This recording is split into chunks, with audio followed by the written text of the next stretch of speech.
Buckle up for today's episode as we welcome master negotiator and businessman Chris Voss to the Main Street Business Podcast. You may be wondering, why do I need to listen to the FBI's former lead international kidnapping negotiator? How would that help me in my life in Main Street America today? Well, people, you'd be shocked about how much of your daily life is one big negotiation. From the minute you wake up till you go to bed at night, you're negotiating for what you want out of life. And being a master negotiator in the way you operate in every relationship could change your life. So today we have the honor of learning from and listening to the master negotiator, businessman, and the best-selling author of Never Split the Difference. Join us as we now uncover the true art of negotiation with one of the world's best.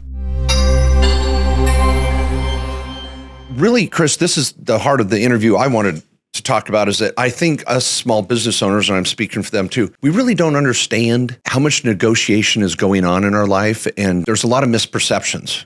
So thank you for being here. I hope we can clear some of that up today, because we need you. We just don't know it. All right. Very good. I love it. Yeah. The most dangerous in negotiations is the one you don't know you're in. Yes. Okay. Now I've got an example for you on this that you gave just the other day, and I loved it. It was really insightful. And of course, I follow you and have your book. I was reading it again in preparation for today. You talked about an experience of losing your luggage the other day. I hope you remember. And you said you walked in, and I would say you smooth talked the lady and you got your luggage. You may want to share that story. But to me, I would have never thought of that as a negotiation. But you used it as an example of negotiation. Right. Can you tell us that story again? I loved it. Yeah, anytime you're trying to get collaboration, and anytime you're trying to get consideration or even anything extra, even if you're trying to get somebody to do the job, like half the people out there, they're battered, especially if they're in customer service. So I lose my suitcase doesn't show up at the carousel at my home airport, Vegas, and it's a direct flight. So I know it's got to be there. You know, it has to be somewhere in the airport. And I've traveled enough that I've lost luggage. It's gotten misplaced. You know, I'm not one of these guys that carries all my luggage on a plane with me and hogs all the space. Yeah. It's most convenient for me to travel light and let everybody carry my bags. Anyway, you know, so it ain't showing up. And this other poor schmuck is standing around waiting for his two. And it's late afternoon. And when you're normally tired, not at your best after a long day, but I'm home. I'm happy. Thank God. That, you know, that's one of the things that saved me. I'm kind of in a playful mood. I know I'm going to get a good night's sleep that night. Sleep's really important to me these days. So I roll into the lost luggage luggage services office. And of course, lady behind says, "How can I help you?" Which, in point of fact, you should know. That's why I'm here. There's only one reason I'm walking through this door. Yeah, you almost wanted to say, "Really? You're going to ask me how I can help you?" But you didn't. You bit your tongue. No, and that's a well-intentioned question, but you never know how often that question is just stupid. Yeah. So, but I'm playful, and I'm thinking, as battered as these people are and the way people treat them, what they're thinking to themselves is, you know, these idiots that walk through these doors, they think we got magic wands. And people treat them like that. So as soon as she says, "How can I help you?" I go, "I need you to wave a magic wand," because I know that's what she's thinking. Yeah, clearly you lost your bag. She looks at the tag. She says, "It says it's here." And I go, "Well, yeah, I've been standing out there for a while and it ain't there." And she says, "Come with me." And she comes around the counter. Like, this is not my first time, and I have never seen anybody from Lost Luggage Services come around the counter. Normally, they type some stuff in a computer and go, "Next," stand around and wait. Yeah. Or, "We'll call you, go home." You know, all this horrible stuff. But she comes around the counter, she heads for the carousel. And I'm like, I'm going with her to see what happens. And she says, "You sure somebody didn't walk off with it?" And I'm like, "No, it looks exactly like this one right here. It does. It's green and it's got big white duct tape stripes with my name on it. Ain't nobody walking off of this baby." And she walks up to the carousel, and then she walks down the ramp that the suitcases come out of. Wow. Which, like, there's no way that this is OSHA approved, union approved. And she sticks her head through the plastic curtains, and I don't know what's down there, but I've heard it looks like a superhighway of luggage carousels beneath the airport. She comes back and she says, wait here. And then she heads for the side door, that's probably about 20, 30 yards away and disappears in the door. And I'm like, what do I do? What do I do? She said, wait. And I'm standing there. Pretty soon the carousel starts up again, starts turning. And my bag and this other guy's bag pops out. And I can't believe it. And I'm standing there, I'm waiting, and there's another lady standing there. And finally, I got to go. I got to get home. And I look at this other lady and I say, you please tell her, that was wonderful and I appreciate it. And as I'm walking out, I happen to be walking past the door that she disappeared into. She pops out the door, and when she comes by me, she gives me a high five. She goes, how's that for waving a magic wand? Oh my gosh. She probably loved it. I think I just put her in a good mood, sort of like, hey, look, I know how we treat you people. And the key is, like, people can do extraordinary things for you if you approach them the right way. Maybe you can help me explain this to the average business owner too, because I'm in this bucket quite often. When I think of, I'm going to be talking with Chris Voss and I want to talk about negotiation, I think the average person, they're like, okay, when is the next time I'm going to buy a house? I got to make an offer. They're going to come back with a counter. And they're like, I better read Chris's book because I'm going to have to negotiate. But the more I listen to you, the more I'm like, I'm negotiating 10 times a day. How do you tell someone they don't realize how much negotiation's going on? First of all, if you think of yourself as a collaborative person, you got to think of yourself as highly collaborative, because a lot of people think negotiations, they don't want to do them because it's making the other side lose. It's win-lose. It's a zero-sum game. And it's not, and neither is life. And also you think, well, I got to compromise. I got to meet in the middle. And that involves loss automatically. A horrible way to negotiate. What you need to do is blend efforts. Like steel is a blend of, I think it is iron and carbon. But it's not a 50-50 blend. Like, it's only a tiny amount of carbon added to iron makes steel. So maybe you only need to give a little bit, or add a little bit of your 2% to get something extraordinary. If you rethink how you see negotiation so that you're not offended by it, or that you're not concerned about offending others, then you're willing to see that it's happening around you all the time. The opportunities for collaboration with human beings. If you have any communication with anybody, that's probably a negotiation. You're negotiating for information. You're negotiating for their cooperation, cooperation is you just need them to do what you want them to do. Collaboration is when they contribute. It's a mutual thing. And in point of fact, there's a difference between cooperation and collaboration, and the best things come from collaboration. We're working together. Another fallacy, I think, at least for me, is that, okay, I've got all this negotiation going on in my life daily. I'm on Main Street building a business. I'm doing, just hiring employees. I'm trying to get things done. I'm going to the DMV. I'm going out for lunch and I'm trying to get things. Is it really a negotiation if they don't want anything? Maybe I want something and I'm trying to get it from someone, but it's not the same thing. Like, I think of a negotiation, we both want the same thing, or we've got to split the difference. But how do you negotiate? They don't maybe want anything. Are you trying to find something they want in exchange? Does that make sense? Well, give me an example where you think they don't want anything. Okay, now this is a funny one. I didn't know if I was going to throw this one out. All right. So we recently moved to Arizona. It was in the last year. We both have cars. My partner and I, she came down here. She was driving along on this road and gets pulled over. I'm with her, and it was that we hadn't changed the license plate yet. The insurance hadn't been changed. And the cop was like, you got to do that within 60, 90 days when you move somewhere. And he's like, gives her a bunch of tickets, hit her with everything. We're on the same road 2 weeks later, same road. First of all, I tell you how she could have got out of those tickets in the first place, but we'll come back to that. Yeah, exactly. So we're going down the same road 2 weeks later, and I get pulled over in my car. Same story. I hadn't changed anything yet. I didn't learn from her lesson 2 weeks earlier. I did put it off. And I talked to the cop, and I don't know what it was. He's like, you're good. Get her done, sir. We'll see you. And I've got like the last 10 times I've been pulled over, I get out of the craziest thing that every time she gets pulled over, it's a ticket. I'm like, babe, there's got to be a negotiation going on or something. But see, the cop didn't want anything in return, but I got what I wanted. I wanted a warning. I guess that would be a negotiation where I don't know what he wanted from me, but it was a kind smile or just be a better citizen.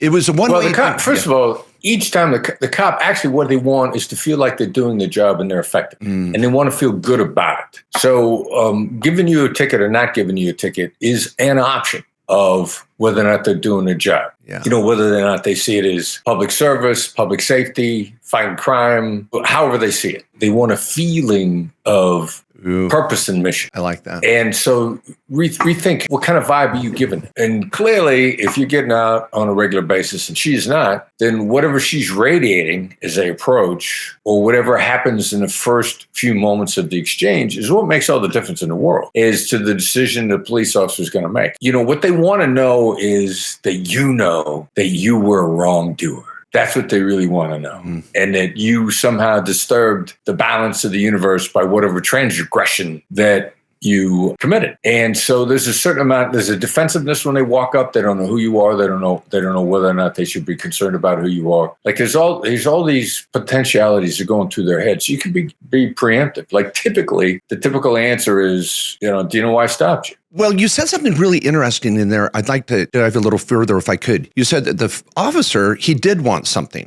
He wanted a feeling. He wanted a feeling like, I'm respected. Mm-hmm. You understood you did something wrong. And he wanted to feel like he was doing his job. I mean, we can make a list, right? How many times in negotiations where someone's saying, I want a ransom of money, or I want this, or I want that? Do you think many times there's a feeling they're wanting? They want something other than just the object they're negotiating for? Like the feeling that they might get out of this is as important as what they're negotiating for? All right, so let me give 3 parts to that answer. Part 1, human being on the other side, human beings are wired to think and react and assess the same, regardless of circumstances. The only thing that changes in how people react is the intensity, but not the dynamics. So it doesn't matter if they're a terrorist or if they're your accountant. People need feelings of self-esteem, self-identity. What's the future hold? There's 3 or 4 things that happen with everybody, no matter what the circumstances. So there's 3 types of conflict, how you view conflict. Fight, flight, make friends. It's universal for the world over. My company, we have no shortage of data that backs that hypothesis up. In each one of the types is something more important than the negotiation, than the deal. Each type has something more important than the deal. Now, for the assertives, my particular type, it's more important that I be respected and I be heard. If I'm respected and I'm heard, I really don't care what happens to the deal. Like we may not have agreed, but you treated me with respect, period.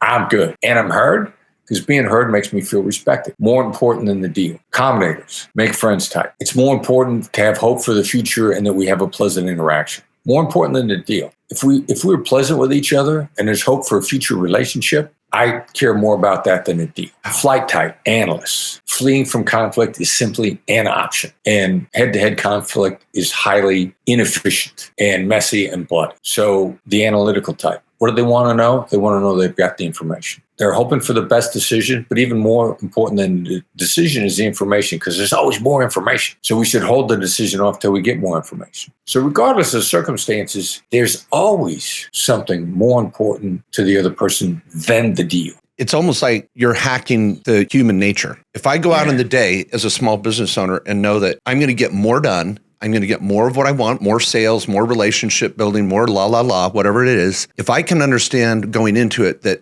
there's a need on that other person's side of something, and the sooner I figure that out, I'm going to get more of what I want. Does that seem to make sense? That's one of the 2 critical components. The other critical component to get more each and every day without getting any better is just eliminate the friction that you're setting yourself back with every day that nobody knows that they're doing. And that's one of the reasons we teach people to ask questions where the answer is no instead of yes. Instead of saying, do you agree? We say, do you disagree? Instead of saying, have you got a few minutes to talk? We say, it's now a bad time to talk. My company, actually, we've got a PDF that we give out, the top 10 most common yes questions and what is the no-oriented question to ask instead. You will be astonished at how much friction is nearly instantly eliminated from your life if you can switch from the desired response to move forward of yes to recrafting the question so the no moves things forward. It's ridiculous how much faster your life goes. Wow. In this process of ongoing negotiations every day in our lives, this is so insightful. And I wanted to ask about what you just said about listening and asking questions and letting them feel they've been heard. I've oftentimes heard the other side of trying to get what I want or whatever. The first one to offer loses.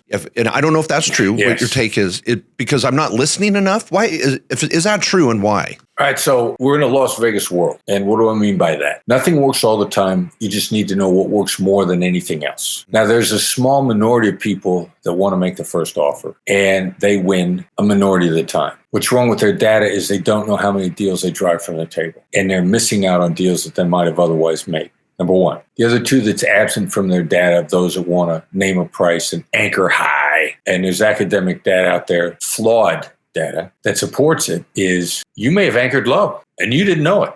Yep. I had a student in my class at Georgetown, thought he was anchoring way high, asking for a $110,000 salary. Found out that they were prepared to offer him 125, and he opened his mouth too soon. Wow. And they were like, oh, yeah, you can have 110. He thought it was a big victory till he found out about 4 or 5 months later how much money he left on the table. So that's the problem with naming a price first. You drive a significant percentage of deals from the table, and sometimes you came in low and you didn't know. And then you think you got this great victory. So get back to what you asked. He or she who names price first loses. I'm a complete believer in that. I need the data.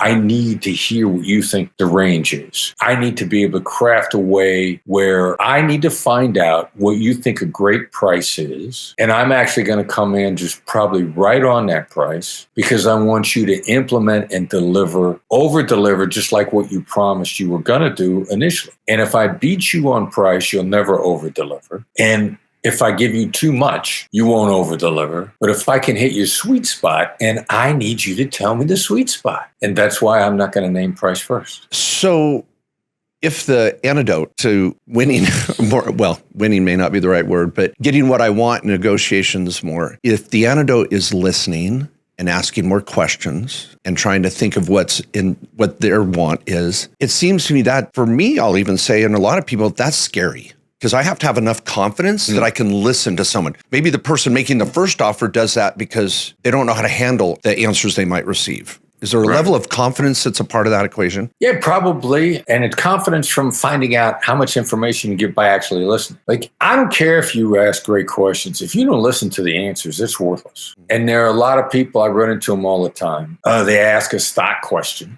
and they don't listen to what I actually say because they got some advice they're dying to give. Yeah. And then do I have the capacity to answer when you ask? Like I'm at a conference a couple weeks ago in Nashville, Tennessee. End of the day. What does it mean at the end of the day? I'm tired. There's decision fatigue. Each decision, think of it as money, and I've spent my money because it's the end of the day. Now this guy walks up to me and says, what has to happen for you over the next 3 years for these 3 years to be a great success? And I'm thinking like, dude, that's a scripted question. You think you're the only genius that walked up to me and asked me that scripted question? Like, I know the scripted what questions, and you're showing me no original thought whatsoever. Number one. Oh my God. Number two, it's the end of the day. And asking me that kind of a question, a deep philosophical question at the end of the day, is a stupid idea. Number three, I can tell from the look on your face that whatever it is that you do for a living, you want to spring your value proposition all over me, no matter what I say. And I just looked at this guy and I said, that's a bullshit question. It's not original, and there's no way I can answer that. And even if I do answer it, you don't have the capacity to make any of it happen. So I'm wasting my time. Wow. So what's the moral of the story? You could ask a question. Number one, make sure you aren't asking the same question that every other bozo out there is asking. What keeps you up at night? What has to happen over the next 3 years? What's your budget? What's the biggest challenge you face? These are all scripted what questions that every other unthinking bozo is out there asking and not listening to the answers. So then secondarily, have you got a value proposition all waiting to spring as soon as they finish answering? Well, what you just did was not listen to me at all. And I'm going to know that. And if I don't literally tell you it was a stupid question, I'm going to react like it was. And our conversation is going to be very short-lived. I feel your pain. I'm also very concerned about the next question I ask. I want to make sure it is not scripted. The more I listen to you, the more I realize how important this negotiation concept really permeates our lives. And as I started at the beginning of the interview, I think so many of us don't realize it. How can we be more cognizant of this? I need to think of it more myself more frequently, and I'd have more success, I would think, with that perspective. Just being more cognizant of it and being better at it simultaneously. Here's what I'd offer, and it'll come to you. Stop asking people how they are.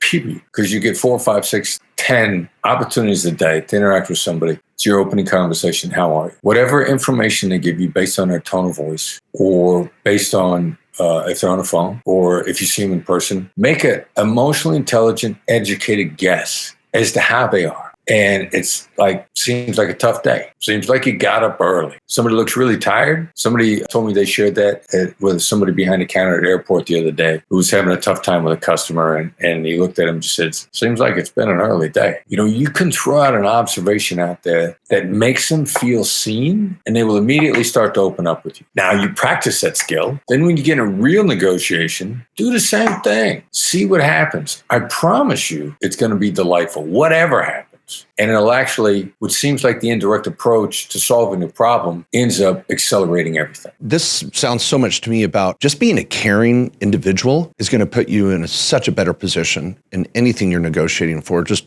intrinsically caring and listening. Do you feel like you've become, if that's true, that proposition, but do you feel like you've become more caring in person as you learn to be a better negotiator? Or was that always part of your nature? What are your thoughts on that? No, I think it's part of everybody's nature.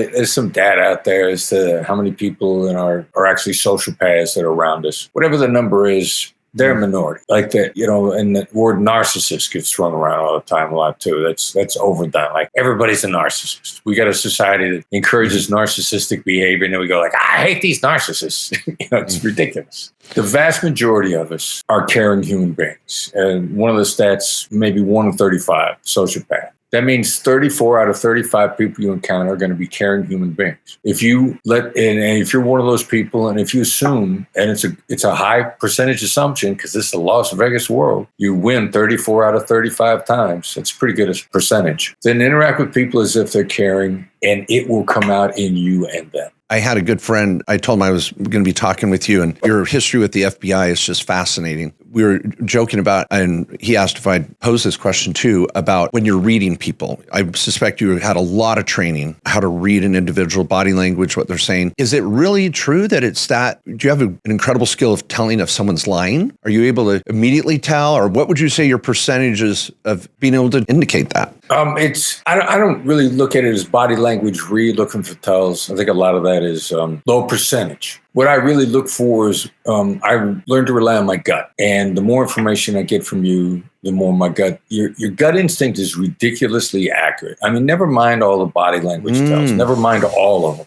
The more you listen to your gut, the more reliable your gut is. The more you exercise your gut, the more reliable your gut is. There's some data out there that indicates our gut instinct comes from our subconscious mind, and the computing capacity is literally 500,000 to 1, subconscious versus conscious mind. 500,000 to 1 ratio. So your gut is a supercomputer if you'll listen to it. If you can separate it from your fear centers, your amygdala, the more you listen to your gut, and you can even say, what does my gut tell me? You can say that out loud. You can say it to yourself just to focus on what your gut's telling you. And then collect the data. And if somebody makes you uncomfortable, your gut's telling you got a problem. If somebody's saying like, my fear center's telling me this doesn't seem right, but my gut's telling me it's okay, you go for the ride. The more you rely on your gut, the better your life is going to be. Well, the takeaway I'm already getting here is that this questioning and listening has multiple payoffs. Not only are you helping the person feel, listen, and heard and seen, you're also putting data in that gut check odometer,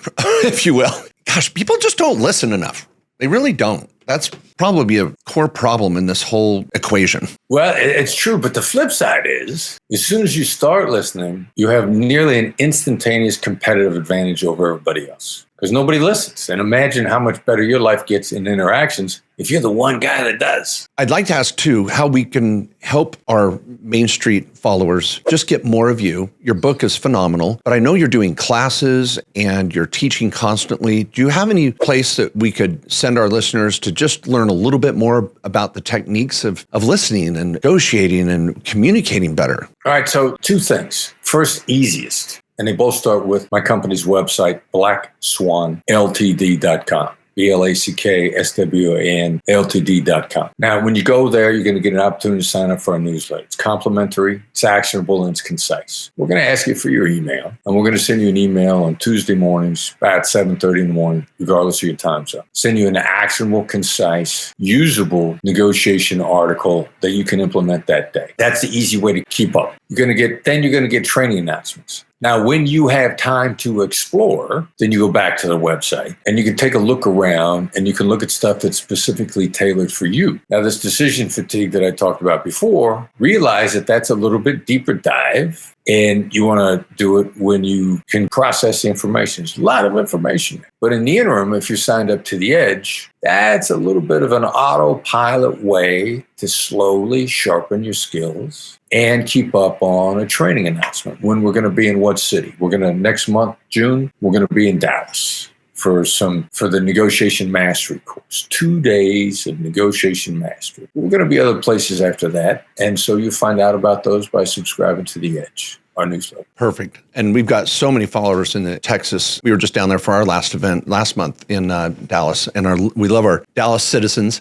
You brought up Black Swan. And I already know the answer, but I'd like you to share it with our listeners. The reason you named it Black Swan, I presume, was because of this, again, listening. That if you're listening in your negotiation, you're looking for that black swan reveal. Is that a fair way to say it? Could you explain that? Yeah, it's got kind of a double meaning. Number one is there's always hidden information that's going to change everything, like everything. And also the impact of the highly improbable. What are the tiny little things you could do that's going to make people want to deal with you? And the improbable things that accelerate communication skills, such as switching from yes to no. Massive impact. And we teach people what those mechanisms are too. I love it. Huge takeaways today. And Chris, again, thank you so much for being with us. Any final message to the Main Street followers all over the country that are just in their little world of a small business and maybe don't realize how important negotiation is to them? Any recommendations or final thoughts? Yeah, it's about the way I teach it, the way my company teaches it. It's about long-term trusted relationships of great collaboration. It's not a fight. It's not something to be feared. You can use it as a great defense mechanism against the person that's attacking you, but it's not about attacking. It's about great collaboration. You can even convert the person who is attacking you into a collaborator. You just change your mindset on. We help people change their mindset. I love it. Well, Chris, thank you again. Our newsletter, ironically, goes out every Tuesday morning. Been doing it for 15 years, and I'm going to make sure that the links to your site and your event coming up are there. And I encourage all of us to, this has been a wake-up call of how important understanding negotiation is in our daily lives. Chris, thanks so much for taking some time with us. We truly appreciate it. Thanks, Mark. The pleasure was mine. Thank you.